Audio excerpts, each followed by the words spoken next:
Belum lama ini, publik sempat dihebohkan dengan penangkapan Nikita Mirzani yang tersandung kasus pencemaran nama baik dan Undang-Undang ITE. Kasus tersebut membuat Kartika Putri mengamuk di media sosial dan merasa pihak kepolisian pilih kasih dengannya.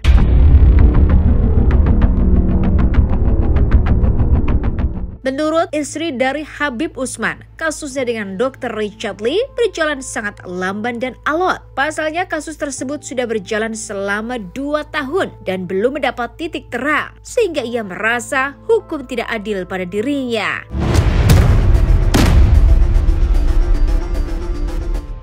Seiring berjalannya waktu, Kartika Putri pun makin merasa geram dengan Dr. Richard Lee yang sudah menyandang status tersangka namun tak jua ditahan. Ia pun merasa Dr. Richard Lee makin menjadi-jadi dan tidak merasa dirinya sudah ditetapkan sebagai tersangka atas kedua kasusnya.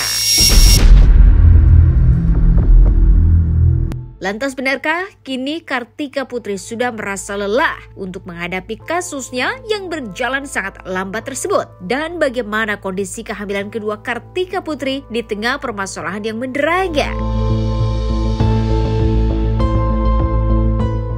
Bersama cuap-cuap investigasi, kami akan menguak kisah seputar selebriti dari yang biasa menjadi tidak biasa. Tapi sebelum itu, jangan lupa untuk like, subscribe, dan share channel YouTube ini.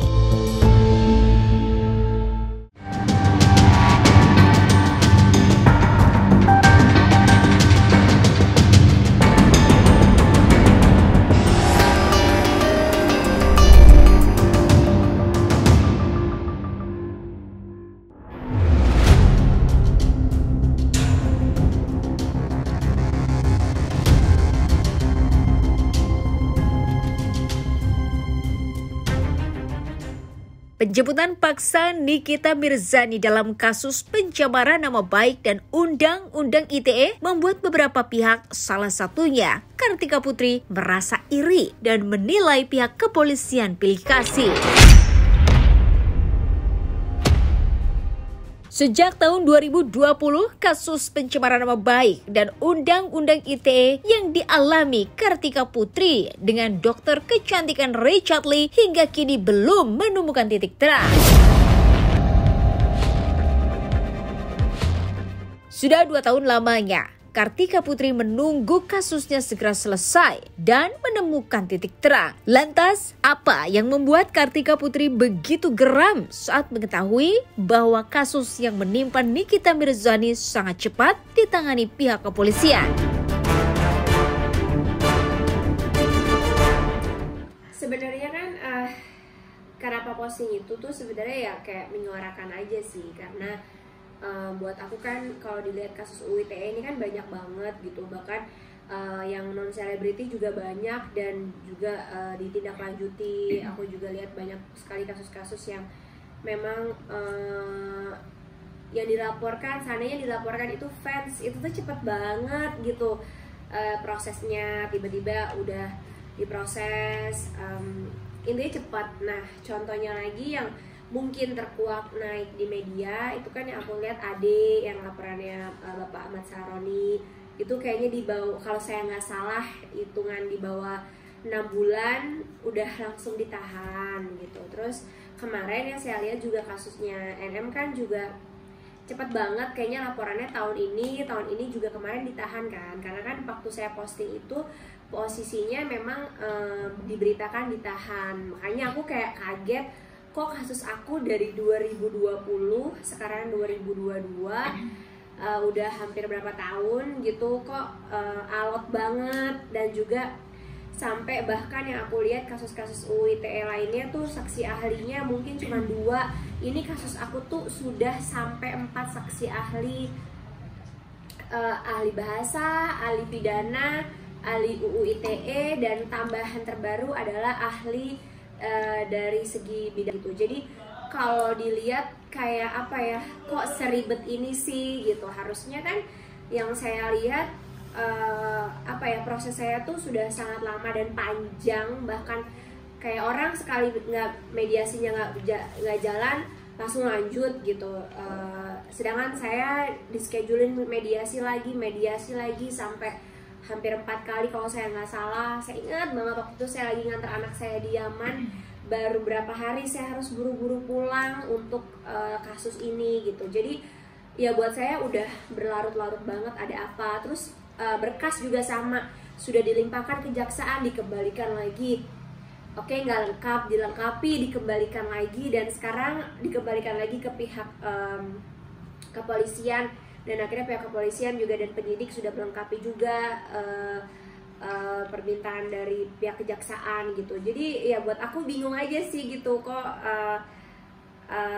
saya merasa seperti ada yang diistimewakan gitu. Makanya mumpung karena apple to apple, saya nggak mau menyamaratakan kasus yang tidak sesuai, tapi kan ini sama-sama UU ITE. Bahkan yang menariknya lagi adalah AD, NM itu satu status tersangka, sedangkan yang aku laporkan ini orangnya tersangkanya dia mendapatkan 2 status tersangka dari 2 laporan yang berbeda, yaitu dari laporan aku dia sudah jadi tersangka, dari laporan pihak kepolisian penyidik sendiri pun dia sudah menjadi tersangka gitu. Dan yang parahnya lagi kan dia menghilangkan barang bukti dalam kasus aku. Nah itu yang buat aku bertanya-tanya gitu, kok seperti ada khawatir ada yang dispesialkan. Saya juga jadinya ngerasa kayak nggak nyaman aja gitu. Pengen cepat selesai juga. Positif buat akunya adalah nggak berlarut-larut, nggak harus kayak kemarin harus ada proses BAP tambahan lah, harus tambah barang bukti lah seandainya, atau mungkin banyak juga kerjaan-kerjaan yang akhirnya tertunda karena menunggu kasus ini selesai. Minta keadilan aja sih, karena udah capek banget gitu. Udah kemana-mana juga, udah kejaksaan, udah juga ke pihak kepolisian juga udah gitu. Saya cuma khawatir jangan sampai saya dengan sepanjang dan selengkap ini, lebih lengkap dan lebih panjang daripada kasus-kasus sebelumnya, tiba-tiba nanti diberhentikan kasusnya gitu. Jadi buat saya khawatir aja sih jangan sampai kejadian lalu saya nggak. Iya, ya saya bilang polisi jangan pilih kasih, ya bener kan, permintaan saya ya jangan pilih kasih, karena buat saya pilih kasihnya lebih gini, kenapa pelapor yang lain bisa prosesnya cepat, kenapa pelapor saya prosesnya bertahun-tahun gitu. Itu aja sih, makanya saya merasa seperti minta diperhatiin, karena saya ngerasanya itu nggak nyampe setahun, kok saya bertahun-tahun gitu. Padahal saya juga kooperatif dalam memenuhi bukti-bukti saya jauh lebih banyak gitu. Terus juga yang dilakukan sepertinya juga jauh lebih panjang. Saya waktu itu berbulan-bulan saya difitnah, saya digiring opini negatif gitu. Itu yang buat saya kayak wah kenapa nih gitu. Jadi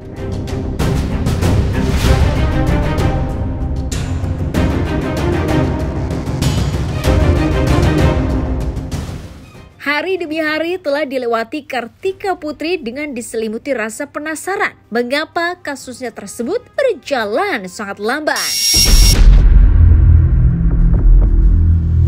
Berasa kasus tersebut tidak ada perkembangan, beberapa waktu lalu Kartika Putri ditemani kuasa hukumnya mendatangi Kejaksaan Tinggi guna menanyakan status atas kasusnya itu. Lantas bagaimana perkembangan kasus Kartika Putri saat ini? Benarkah Kartika Putri merasakan ada kejanggalan dalam kasusnya tersebut?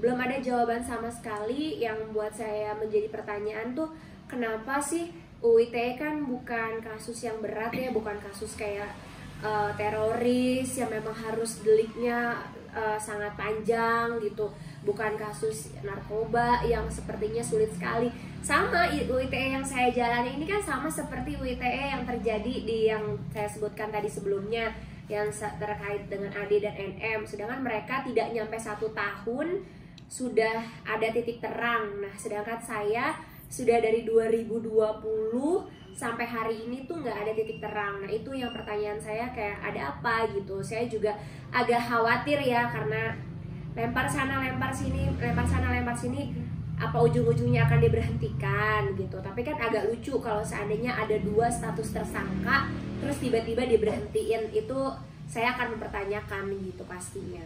Update-nya dari kejaksaan dikembalikan lagi di pihak kepolisian untuk diminta dilengkapkan lagi. Kalau secara barang bukti saya rasa sudah sangat lengkap. Ternyata saya juga bertanya kepada pihak penyelidik apa yang diminta. Ternyata minta lagi saksi tambahan lagi, diminta lagi saksi ahli, dan itu sudah dipenuhi juga gitu. Jadi buat saya tinggal menunggu lagi. Mudah-mudahan dari pihak Kejati juga bisa menindak dengan cepat dan tegas dan sesuai dengan prosedur hukum, dan juga tidak ada yang diistimewakan gitu. Karena aku ngerasa bingung dan bertanya-tanya sebagai warga negara yang sama gitu kan. Saya bilang kok yang ini nggak nyampe setahun, yang ini nggak nyampe setahun, kok kasus saya udah bertahun-tahun, udah gitu ditangkap 2 kali, dilepaskan lagi. Bahkan kan kalau kita compare, Nikita ditangkap dia kooperatif banget ya, meskipun di tempat umum dia nggak ada drama, dia langsung ikut ke mobil polisi. Kalau kita flashback lagi ke belakang, pada saat tersangka yang ditangkap kan dia bahkan membangun opini publik yang berbeda seperti yang kenyataannya gitu, juga tidak kooperatif gitu. Ya itu yang jadi pertanyaan saya, makanya agak kaget kemarin. Saya pikir Niki juga ditangkap dan ditahan gitu, padahal menurut saya dia cukup kooperatif. Kenapa yang tidak kooperatif justru bisa lepas? Akhirnya dilepas ya, saya oke, ini masih sama gitu. Itu aja sih. Iya itu sih, saya khawatir banget jangan sampai di sini ada warga negara yang dispesialkan, karena saya pengen semuanya harus sama rata di mata hukum. Apalagi ini sudah menjadi kasus yang sudah menyita juga, jadi pembelajaran juga, jangan sampai nanti orang dengan mudahnya bisa menjatuhkan orang lain. Ini kan termasuk kasus bullying menurut saya ya. Selain mencemarkan nama baik, dengan gampangnya bisa menjelekkan orang lain di media sosial, bisa menggiring opini beramai-ramai, mengajak yang lainnya juga jadi terbawa. Itu yang buat saya ya jangan sampai terjadi lagi gitu. Itu aja sih.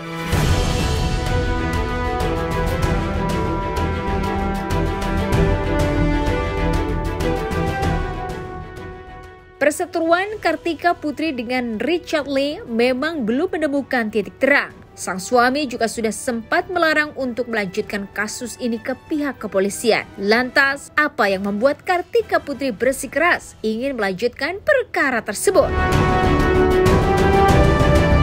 Jangan kemana-mana, tetap di Cuap-Cuap Investigasi. Oke guys, jangan lupa nonton Cuap-Cuap di MOP Channel.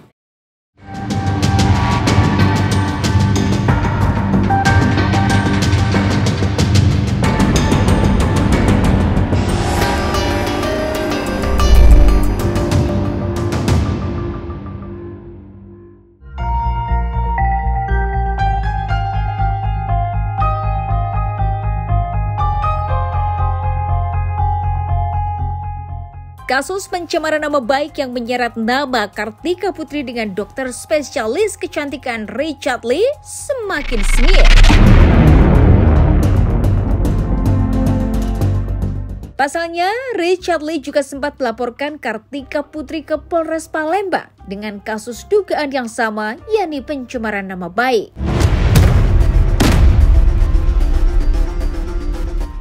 Namun, Dewi Fortuna pun berpihak pada Kartika Putri. Laporan kepolisian tersebut dihentikan sebab tak cukup alat bukti.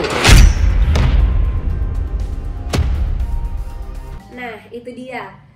Kalau saya pribadi pada saat mediasi, jadi gini, saya tuh dilaporkan balik sebenarnya oleh tersangka di Palembang dengan 2 laporan sekaligus. Kalau saya mau banding juga bisa, tapi kan tujuan saya nggak di situ gitu. Saya juga membuka menghargai hak dari terlapor untuk, ya mungkin dia untuk membela diri melaporkan saya balik juga saya terima. Tapi saya kooperatif, saya datang ke Palembang, saya penuhin BAP, saya panggilan dan lain sebagainya, dicek dan ternyata memang tidak mencukupi alat bukti, maka kasus itu diberhentikan. Jadi pada saat mediasi di Jakarta, bahkan ya menurut saya tidak ada etikat baik. Saya tidak sama sekali meminta ganti rugi pada saat mediasi. Yang saya minta dan pihak lawyer saya minta adalah dia bersedia meminta maaf, tidak mengulanginya lagi. Ya normal-normal aja sih menurut saya, sebatas itu gitu. Dan kita menawarkan ini redaksi kita gitu, dan dia pun tidak ada tawar menawar gitu, tidak ada tawar menawar, oh saya nggak bisa yang ini atau saya nggak bisa yang ini. Sebenarnya kan bisa aja dikomunikasiin, tapi nggak ada komunikasi itu. Bahkan memberikan permintaan yang nggak masuk akal, hapus konten YouTube kamu gitu, yang dimana menurut saya konten YouTube saya tidak ada menyebut nama dia dan menyenggol dia, sedangkan konten dia yang menyebutkan nama saya secara jelas itu banyak banget dan dia nggak mau hapus. Jadi buat saya gini, loh kamu yang dilaporkan, kok kamu yang minta permintaan ke pelapor gitu. Itu yang buat aku kayak waktu itu sama keluarga juga, kenapa kita melihat tidak ada etikat baik karena itu gitu. Justru dia yang minta, saya juga minta maaf sama dia. Dia minta juga saya menghapus konten YouTube saya yang cuma ada satu dan itu tidak ada kaitan sama dia sama sekali. Dan saya juga waktu itu bikin yang gak kenal sama dia sama sekali gitu. Bahkan dia yang malah banyak banget bikin konten tentang saya, dia pun gak mau menghapus. Dan saya juga nunggu kok etikat baik dia. Saya pikir oh kalau dia hapus mungkin itu juga bisa mengetuk nurani saya untuk mencabut laporan mungkin gitu, tapi nggak ada. Ketemu lagi di mediasi di kasus yang dimana dia laporin saya di Palembang, ketemu langsung nih tatap wajah. Pada saat itu dia justru tidak membahas kasus laporan dia hanya bilang ke saya, udah yuk kamu, kalau kamu cabut, dia seakan-akan gini, kalau kamu cabut laporan kamu di Jakarta cuma satu, yang dua di sini akan saya cabut gitu. Ya karena waktu saya yakin saya nggak bersalah, jadi saya nggak takut. Saya cuma bilang sama dia bahwa saya cuma perlu siapa yang bisa garantiin ini nggak terulang lagi. Saya bilang siapa yang bisa menjamin dia tidak lagi menggiring opini tentang saya, dia tidak menjenggol saya lagi, tidak mengganggu kehidupan pribadi saya, tidak membawa konten gitu. Karena udah jadi tersangka pun tuh dia bikin saya konten. Bahkan saya punya ada apa-apa gitu dengan terkait hal-hal yang lain, dia bahas terus gitu. Saya cuma minta itu aja, menurut saya wajar dong, saya sebagai korban. Saya cuma minta siapa yang bisa jamin. Jawabannya dia bikin saya shock, dia bilang gak ada yang bisa menjamin termasuk diri saya sendiri. Itu dia jawab ngomong kayak gitu pada saat itu di depan kakaknya, di depan depan adiknya, di depan bapaknya gitu. Di situ yang saya bilang ke ayahnya, saya bilang, Bapak, saya minta maaf sekali, saya bukannya tidak mau mencabut laporan ini, saya pun tidak minta ganti rugi, saya pun tidak ada niat apa-apa. Yang saya khawatir nanti anak Bapak ngelakuin lagi dan mengulang lagi. Tapi tadi Bapak dengar sendiri, saya bilang bahwa dia saja tidak bisa menjamin dirinya untuk tidak mengulanginya lagi. Jadi ya buat saya mungkin efek jera yang bisa dilakukan ya hanya dengan laporan ini berjalan.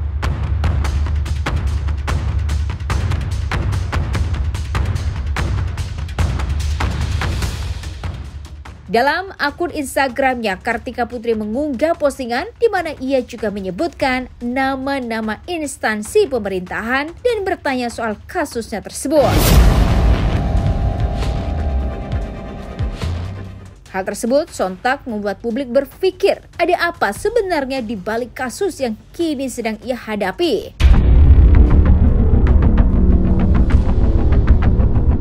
Lantas bagaimana tanggapan Kartika Putri melihat Richard Lee dengan santai menyandang status sebagai tersangka? Terlapor juga? Gak ada sih. Makanya yang bikin saya kayak apa ya, bikin saya kayak semakin gelisah, kayak semakin Pak polisi perhatiin dong gitu. Saya minta pihak polisi dan pihak kejaksaan diperhatiin tuh karena yang saya lihat gitu, tidak ada kemajuan. Sudah hampir 1 bulan dari yang kemarin saya datangi. Yang kedua juga tersangka juga kayak malah asik dengan ya keseruannya sendiri gitu, yang buat saya jadi kayak ya itu tadi sih, sekarang aja masih berproses hukum dengan saya saja kan, dia masih berani untuk bagaimana gitu. Itu yang saya pikirin. Ya sebenarnya kalau saya pribadi kenapa sih Kak nggak damai aja? Banyak orang yang bilang gitu. Kenapa nggak sih Kak nggak baikan aja? Saya udah tawarin dari awal, bahkan dari sebelum saya ngelaporin, saya sampai dibully Miss Tabayun. Saya ketemu juga dibikin konten, digiring opini. Dari awal saya memang nggak mau ada laporan ini. Tapi itu tadi, saya ibu rumah tangga, saya seorang istri, saya seorang mantu, saya juga punya keluarga besar, punya anak-anak gitu. Saya khawatir di kemudian hari kalau saya cabut laporan ini karena nggak ada yang bisa menjamin dia, siapa yang bisa membuat dia tidak mengganggu kehidupan saya lagi. Makanya saya mau ini. Ya itu sih yang saya bilang, harus tunggu apa lagi gitu. Padahal status tersangkanya tuh 2 kasus. Terus juga menurut saya selama menjalani ini semua kan di dalam penangkapan juga kita lihat tidak kooperatif, tapi seperti dibangun opini publik seperti dipaksakan. Padahal dipaksakan karena memang nggak kooperatif gitu. Saya rasa pihak kepolisian juga pasti melakukan sesuai standar SOP. Ternyata akhirnya juga ada titik terang kan, ternyata sudah gembar-gembor di medsosnya waktu itu bahwa tidak ada surat penangkapan, kenapa dibawa, diangkat, digendong gitu. Padahal yang bersangkutannya sendiri nggak mau jalan, nggak mau keluar dari kamar, kita lihat. Dan juga padahal juga pihak kepolisian sudah menunjukkan alasan penangkapan itu apa, dibacakan pula dengan pihak keluarga. Itu juga sih buat saya seperti apa ya, kalau dibilang kooperatif kan kayaknya rasanya kurang kooperatif, dan juga bahkan diduga berani menjatuhkan institusi kepolisian gitu. Makanya buat saya pribadi, saya khawatir dan saya nggak mau ada yang diistimewain, itu aja. Kuasa hukumnya kan ganti-ganti nih. Itu juga pertanyaan saya pribadi sih. Ya boleh sih haknya tersangka untuk mengganti 10 kali juga boleh gitu. Tapi buat saya kan sebagai pelapor menjadi penilaian untuk saya, kalau benar kenapa gonta-ganti gitu. Itu aja sih. Kalau selama saya tuh kalau nggak salah udah ganti 3 kali. Yang terakhir? 3 kali. Yang pertama, yang kedua, ya 3 kali. Udah 3 kali ganti lawyer. Dengan kasus saya aja udah 3 kali ganti lawyer gitu. Itu yang buat saya, kenapa gonta-ganti? Jadi pertanyaan aja, meskipun boleh hak-haknya dia aja gitu. Cuman kalau benar kan sebenarnya cukup tunjukkan barang bukti, ya udah biar kebenaran yang membuktikan.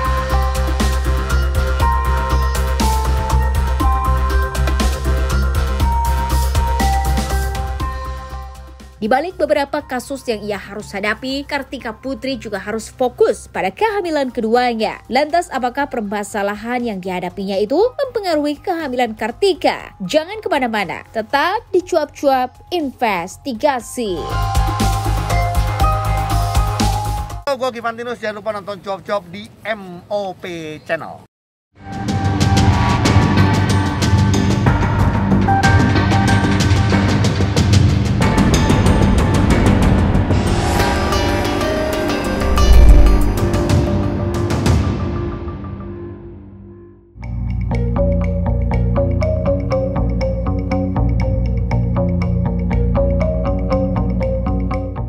Tak mudah menghadapi kasus hukum di tengah kondisinya yang sedang berbadan 2. Apalagi kasus yang ia jalani berjalan sangat alot.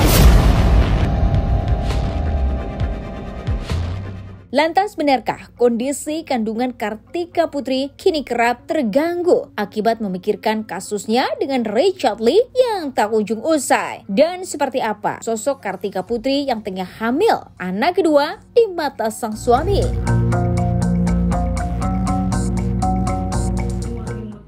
Enggak lah, harus istighfar aja ujian, karena rugi banget sih. Aku waktu itu momen lagi nyusuin Kalisa kan, udah dirugiin nih sama kasus ini, jadi kayak nggak mau rugi lah. Aku harus jadi wanita yang pintar memilah-milah mana urusan keluarga yang harus aku prioritasin, yang jauh lebih bermanfaat, sama ujian kehidupan yang memang ya setiap orang hidup kan ada ujiannya. Aku mikirnya kayak gitu aja. Cobaan. Jadi bedain gitu. Cobaan. Lebih cuek. Langsung cepat. Lebih cuek. Sebenarnya nggak lebih cuek, diperhatiin. Untuk anak kelima. Masa ngomong nih. Oke. Apa? Sebetulnya diperhatiin, ya kan? Tapi nggak seperhatian kayak dulu katanya. Sebetulnya kayak sama aja deh. Tergantung siapa yang nilai dulu. Jadi kalau misalkan lihat mana sih? Misalkan lihat handphone nih, ya kan? Tergantung dari sudut mana lihatnya. Kalau sudut sini nggak kelihatan, kalau di sini baru tuh, baru kelihatan sudutnya doang. Enggak. Beda kalau pas Kalisa kan kayak tidurnya susah gitu. Itu kan kata kamu. Mungkin terbagi sama Kalisa. Itu kan mungkin. kata kamu. Emang iya. Jadi itu kan kata kamu. kalau dulu kan kalau nggak bisa tidur miring apa tuh diganjel-ganjel bantal gitu. Kalau sekarang tuh kalau miring gitu doang kayak udah. Soalnya ganjel bantal Soalnya. di sebelahnya ada Kalisa. Kalau diganjel bantal di sebelah sini, Kalisanya space-nya kurang. Ya, Kalau iya. dikasih bantal lagi sebelah sini, space aku yang kurang. Tuh kan, jadi kamu gak mau ngalah kan. Akhirnya tapi kemarin pertama kali aku pisah ranjang sama Habib. Tapi karena akunya lagi flu gak bisa tidur, terus posisi tidur kayak badan gak enak. Akhirnya aku tidur di sofa, Habib tidur di kamar. Karena kamu nggak bisa tidur duduk dan ada AC-nya lagi dingin. flu juga, iya. Karena Kalisa kalau AC dimatiin dia keringetan. Panas, akhirnya ngalah. Akhirnya kalau yang hamil yang kedua Pisah ranjangnya terpaksa atau dipaksa? terpaksa. Dipaksa. Habib yang nggak bisa tidur kan? Nggak dipaksa, dipaksa sama flu. Oh, keadaan. Jadi gitu sih, lebih ke kayak pas kalau dulu kan kita kakak-kakaknya kan udah bisa kamar, jadi kitanya lebih bisa berdua gitu. Kalau sekarang karena ada Kalisa yang belum bisa kamar, jadinya kayak aku ngerasa nggak diperhatiin gitu, ya kan? Sensitif, sangat sensitif. Tapi alhamdulillah sesensitifnya perempuan itu adalah satu kenikmatan dan keberkahan bagi suaminya. Nikmatin menjalanin, ada pahala di dalamnya. Pahala sabar. Pahala sabar. Tahu aja kamu. Iya udah. Alhamdulillah istri saya, alhamdulillah segala puji bagi Allah. Nggak ada permintaan yang aneh-aneh dan nggak ada permintaan macam-macam. Ada, Bib, cuman nggak didengar kali. Kamu minta apa, Kak? Aku aja biar tahu diri. Nggak ada sih. Kalau aku justru sekarang karena udah masuk 7 bulan, makanya nih rumah lagi berantakan, kayak beres-beresin rumah, terus juga kayak udah mulai preparein barang-barang bayi, terus udah mulai berasa ya Bib ya. Terus kita udah mulai nggak sabaran justru kayak karena ada ponakan yang lahiran, jadi kayak ngeliat bayi tuh kayak aduh kapan nih gitu. Jadi akhirnya kita isi dengan kegiatan mulai kayak rapiin kamar, terus yang kamar tadinya suasananya buat kita berdua sekarang udah dibikin nyala untuk suasana bayi gitu. Jadi warna apa nih? Pink. Jadi warna pink karena kan dua yang lagi tidur sama kita anaknya perempuan gitu, lebih yang kayak gitu.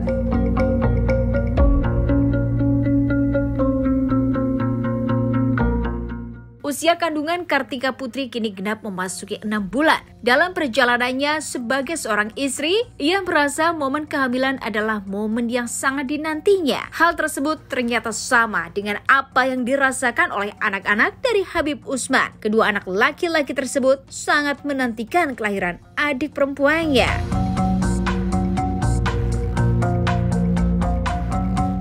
Lantas benarkah Kartika Putri lagi-lagi ingin melahirkan anak keduanya di rumah? Dan bagaimana tanggapan Habib Usman untuk hal tersebut?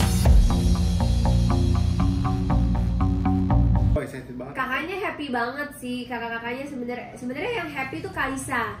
Kalau Sajid Syatir, kalau aku lihat lebih ke tertekan gitu, kayak ya cewek lagi kayaknya kayak Kalisa nggak ya kita di. Kan Kalisa kan kayak princess banget, kakak-kakaknya tuh bahkan kalau diisengin Kalisa itu nggak berani ngelaporin ke aku karena takut Kalisa dimarahin gitu. Jadi kakak-kakaknya selalu istimewain Kalisa sehingga dia kayak diapain sama kakaknya diem gitu. Aku tetap marahin Kalisa kan, Kalisa nggak boleh. Terus kalau Kalisa pukul kakaknya aku pasti suruh rasain juga atau aku pukul balik biar Kalisa tahu rasa sakitnya kayak gitu. Kalau aku lihat yang baby sekarang yang excited Kalisa gitu, selalu kayak ciumin baby, I love you baby, kayak Syatir zamannya Kalisa dulu ya. Kecil.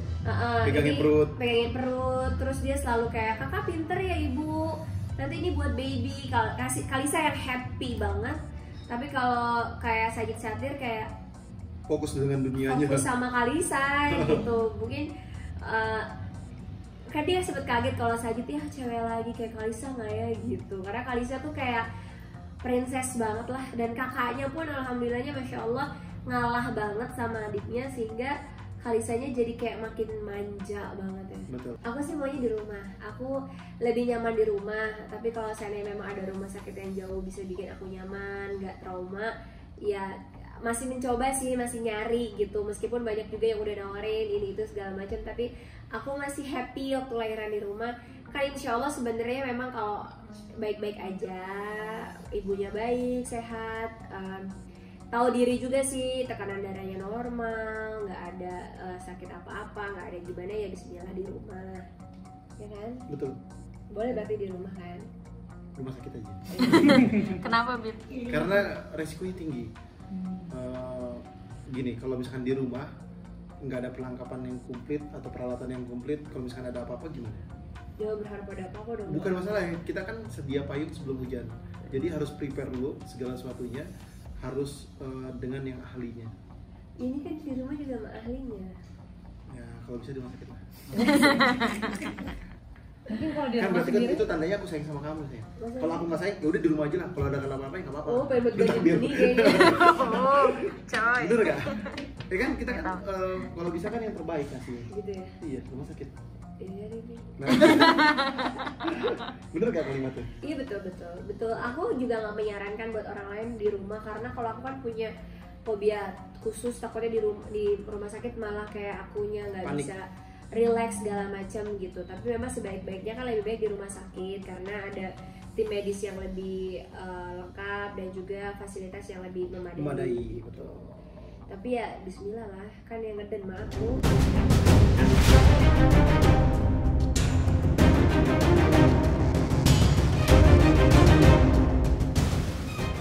Indonesia adalah negara hukum. Siapapun berhak mendapat keadilan dalam hukum. Namun rupanya masih banyak yang merasakan bahwa hukum di negara ini timpang sebelah, seperti yang dialami oleh Kartika Putri. Itulah cuap-cuap investigasi sore hari ini. Jangan lupa untuk like, subscribe, dan share channel YouTube ini.